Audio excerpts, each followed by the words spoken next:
Oh, okay. So I was at the game. Villa are so bad. They needed a change. Their own fans were singing "You'll Never Work Again" to Gerrard from about 30 minutes through. We had, I think, 80% possession, 78% Fulham. The sending off did not change it. And our next 3 games, so we had Villa sack Gerrard. We got Jesse Marsch coming up Leeds. I'm hoping we get him the sack. And then we got Frank Lampard. We could do the trio, the three-peat. Yes, people. Welcome back to the We Talk Football podcast. Back like we never left. How you doing, Quakes? All good, man. All good. Interesting midweek round of fixtures in the Premier League. Obviously Chelsea didn't win, so not the most pleasing week. But yeah, I'm all good, man. I'm all good. I'm surviving. I'm thriving. And here we are. Fantastic, mate. Well, speaking of the midweek fixtures, we've got JCC in today to talk Fulham, to talk, the Gerrard sacking. He was at the game last night. So how you doing, my guy? I'm good, man. I'm good. Thank you for having me. It's an honour to be here. There's a crazy amount of games this week, isn't there? There's so many.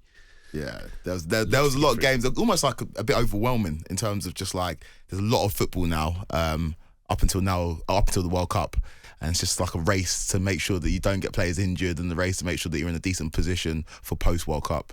100%. Yeah, I mean, we speak about there being enough loads of games. There's also crazy amounts of like football in news in general. Obviously, we're a few days removed from the Ballon d'Or and Benzema getting his. I would say rightfully so, getting his Ballon d'Or. The one question I've had though, and obviously Benzema is like he's the king. You know what I mean? We're all waiting for that video to drop online where he's showcasing that win. Yeah. One thing I want to know is, when are the Premier League going to integrate, like tunnel fashion walks like the NBA does? Is that something we need?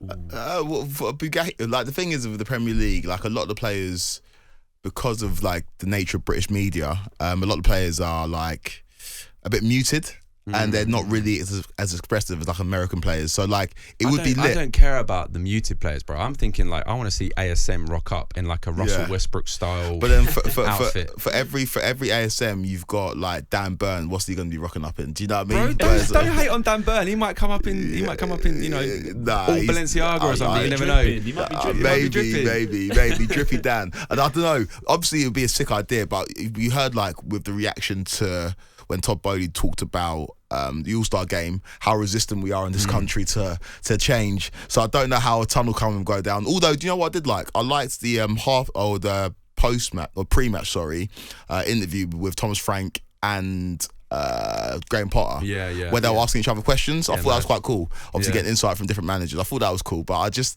I would love to see a tunnel cam, but I don't think it's happening. Would be cool. It would be really cool. I think they need to do it. I mean, like, I think, there's lots of traditions that we need to keep in English football, and, we can't upset the tapestry of football too much, but things do have to move on, I look forward to seeing, whatever drip Draymond Green is like coming up to in an NBA game, or James Harden, or I want to say Russell Westbrook, but that guy is like, he's wild in his fashion takes. So like, I want to see that more in the Premier League. But anyway, we were talking about football. JCC, you're a big Fulham fan. You were there last night. Oh, come off. It's like bullying your little brother. Leave it out. Yes, I was, yeah. Talk to us, obviously, with the news breaking last night that Gerrard got sacked. Talk to us about that, man. Oh, okay. So I was at the game. Villa are so bad. They needed a change. Their own fans were singing "You'll Never Work Again" to Gerrard from about 30 minutes through. We had, I think, 80% possession, 78% Fulham. The sending off did not change it. And our next 3 games, so we had Villa sack Gerrard. We got Jesse Marsch coming up Leeds. I'm hoping we get him the sack. And then we got Frank Lampard. We could do the trio, the three-peat. Get rid of them all. But no way. Could you imagine? Just literally just there taking skulls. Well, mate, Gerrard, I don't know how he got back from West London last night. Had to Uber or something on his own, I think. Oh no! Well, is it true? So obviously you're at the game. Yeah. I saw on Twitter that they were saying you slipped on your ass. Yeah, they were going for him. As in, he didn't. I don't think he even went up to the fans or anything, gave him anything. Just head down, straight off the pitch, gone.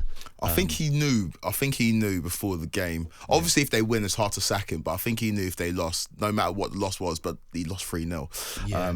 It was gonna be like curtains for him at Aston Villa. And if you like review his job overall at Villa, it's been fairly disappointing. They sacked Dean Smith, who was one of their own. Yeah. Brought just Gerrard, who had this aura, whatever that may mean, and he's not really done a great job. And the fact that he's got sacked before Frank Lampard is a little win as a Chelsea fan. Do you know what? Just as not that I'm like a Liverpool fan or anything like that, or like to back Steven Gerrard in any way, But like, you know, there is a degree of like none of the players are performing either. You know, like you look at the quality they have in that squad. You can see another manager coming in, and I imagine that manager will be able to get something out of them. But you know, staple signings like you know, Coutinho, like came in last year, was like super productive at first, got the permanent move, and hasn't done it for him. So there is an aspect of like he's probably not a good enough manager, but like the players haven't been good enough at all. Yeah. Like, and they're going to get off scot-free in many ways. Yeah, I couldn't agree more. I actually said I said recently on a podcast that I think Coutinho is one of the biggest flops of the season, because people say Núñez obviously, but he's got that potential to come good. Coutinho has done it all in his career, and he's there just stinking up the gas. I'll tell you what, I watched them live last night, and they are the most like non-team I've ever seen. Like, you've got Ollie Watkins on the wing with Bobby De Cordova-Reid, a winger in fullback marking him, and Watkins had about 3 touches and most of them went off the pitch. Like, he just looked, and he's a good player. It just when you see players like struggling that much in a system, it's time for the manager to go. So I think they made the right decision. 100%. Like, in the immortal words of Claude from AFTV, it's time to go. It was time to go. It was time for him to go, and I think Legend. Gerrard would almost be a little bit relieved, because the fans have not been on side for the last few months. He's not done a great job since taking over from Dean Smith, and I think it beggars the question, what next for him? And I think you also got to cast your eye over to Scotland, and you look at, obviously I don't want to denigrate anything that Brendan Rodgers has done at Leicester, because of course he won them their first ever FA Cup. But he would look like God's gift when he was Celtic manager. Now he's struggling in the Premier League with Leicester. Look at Gerrard, again, who looked like God's gift when he was Rangers manager, struggling in the Premier League, or now not got a job anymore. We saw Celtic and Rangers, they've gone out of the Champions League groups in horrendous fashion. Scottish football needs to look at itself, because it's not looking great right now. Oh, well, you know, you don't need to like ask me for my opinion on Scottish football. I mean, it's not, there's no translation between that and the Premier League. Yeah. I'm always there, like, you know, poo-pooing these rumours whenever they say that, you know, they would come over and be a top 4 side and stuff like that. There's such a gulf in talent. What I would say though, like as much as there is that massive gulf in talent, there is like an achievement in going an entire season undefeated. Like, that is an achievement in itself for Steven Gerrard. So like, I'm not going to sit here and like, you know, shit on his name. You love Steven Gerrard, don't you? You need to chill out. You love Steven Gerrard. Mate, Do you fancy him? Mate, I hate Steven Gerrard. Like, what was it, 2004 FA Cup? No, 2006. 2006 FA Cup. Broke my heart. Made me cry as a child. So I'm glad you got sacked, Lovely. Steven. I was in attendance watching Cockneys cry around me. It's fantastic. I'm glad you got sacked, Steven, mate. But like, do you know what I mean? I'm not going to sit here and like badmouth him too much. But that's enough about Aston Villa. No one cares about them. They're somewhere up in the Midlands. Do you know what I mean? We're in London right now. And you look at like who's circulating in like managers available right now. You've got like the rumours of like Nuno going into Wolves and things like that. Yeah. I mean, like, Poch is without a job now. Could you see a Poch going to an Aston Villa? Is that too below him, or is that right level? I thought Poch could have done a job at Leicester prior to this season, if that makes sense. Like, I don't think anybody anticipated Leicester being where they were. If Leicester was sitting mid-table, I thought if they had the money to invest, Poch could go there, build his reputation up, similar to what he did at Spurs, and try and get Leicester into that top 6 where I think they wanted to be.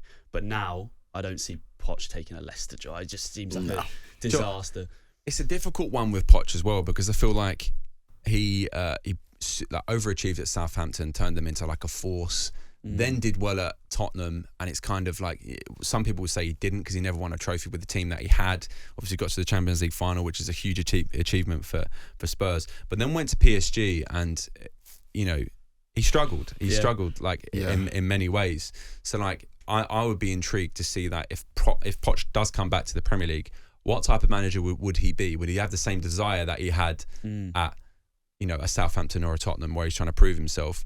Or is he going to be the guy that's just got a massive pay packet from PSG? It's interesting to see managers that leave PSG. I think Poch is a little bit unlucky because he had to manage such extreme egos. I mean, imagine trying to manage Mbappe, Messi, and Neymar. Because when you saw Thomas Tuchel, obviously I think Messi wasn't there at the time, so it's just Mbappe and Neymar he had to manage. And they got to the Champions League final. He managed to get a top job off the back of that. You look at Unai Emery, who managed PSG, and he got a top job in terms of the Arsenal job off the back of that. And I think Poch is so unlucky in terms of the way that the cards have kind of been dealt, that he's not going to get one of the top jobs after leaving PSG. He did win the league with him last season. I know it's a given in that league, but the others didn't do much better in terms of what they achieved in France, and they managed to get really big jobs. Ancelotti, like, everybody seems to get a good job after the PSG job, but Poch seems like he's going to have to drop down a level before he can get back up to where he was previously at Spurs. And I do feel for him a little bit, because I do think he's a very good